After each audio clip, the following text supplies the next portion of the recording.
Hello friends, welcome back to our channel. So ఈరోజు మన recipe వచ్చేసి ఈజీగా అండ్ క్విక్గా రెడీ అయిపోయే బ్రేక్ఫాస్ట్ రెసిపీ అండి. పిల్లలకు లంచ్లో కూడా చాలా ఈజీగా అండ్ తొందరగా ప్రిపేర్ చేసి ఇచ్చేసేయచ్చు. సో ఇక్కడ ముందుగా కడాయి పెట్టేసుకొని అందులో ఒక రెండు టేబుల్ స్పూన్ల వరకు ఆయిల్ వేసుకోవాలి. అందులో 1 టీ స్పూన్ వరకు జీలకర్ర వేసుకొని చిటపటలాడిన తర్వాత అందులో సన్నగా కట్ చేసి పెట్టుకున్న ఒక ఉల్లిగడ్డ, అలాగే ఒక 2-3 పచ్చిమిర్చి కూడా సగానికి కట్ చేసి వేసుకోవాలి. ఇందులోనే పసుపు, ఒక 1/2 టీ స్పూన్ పసుపు యాడ్ చేసుకోవాలి. అలాగే ఇందులోనే కొద్దిగా కరివేపాకు కూడా యాడ్ చేసుకొని కొద్దిగా కలర్ చేంజ్ అయ్యేంత వరకు బాగా మిక్స్ చేసుకోవాలి.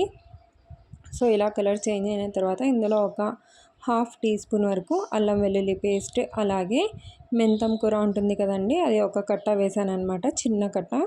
అది వేసుకొని కొద్దిగా పచ్చి వాసన పోయేంత వరకు ఫ్రై చేసుకొని ఇందులోనే ఒక 3 నుండి 4 టమాటాలు ఇలా సన్నగా కట్ చేసి యాడ్ చేసుకోవాలి. ఇప్పుడు ఇందులోనే కొద్దిగా ఉప్పు యాడ్ చేసుకోవాలి.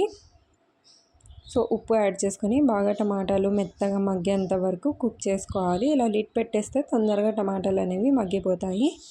సో ఇక్కడ చూడండి, టమాటాలు ఇలా మగ్గిన తర్వాత కొద్దిగా స్పూన్తో ఇలా మ్యాష్ చేసుకోవాలి. ఇప్పుడు ఇందులో 1 టీ స్పూన్ వరకు కారం పొడి యాడ్ చేశాను.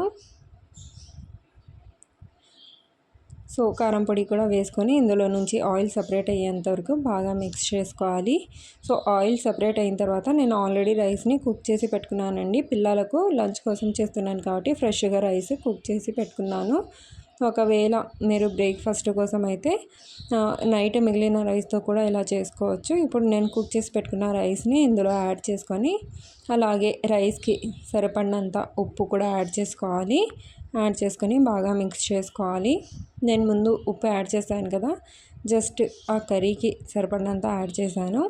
సో టైం లేదని టెన్షన్ పడే అవసరమే లేదండి. జస్ట్ రైస్ కుక్ చేసుకొని ఇలా ఈజీగా 5 మినిట్స్లో రెడీ చేసి పిల్లలతో పాటు పంపించేసేయండి.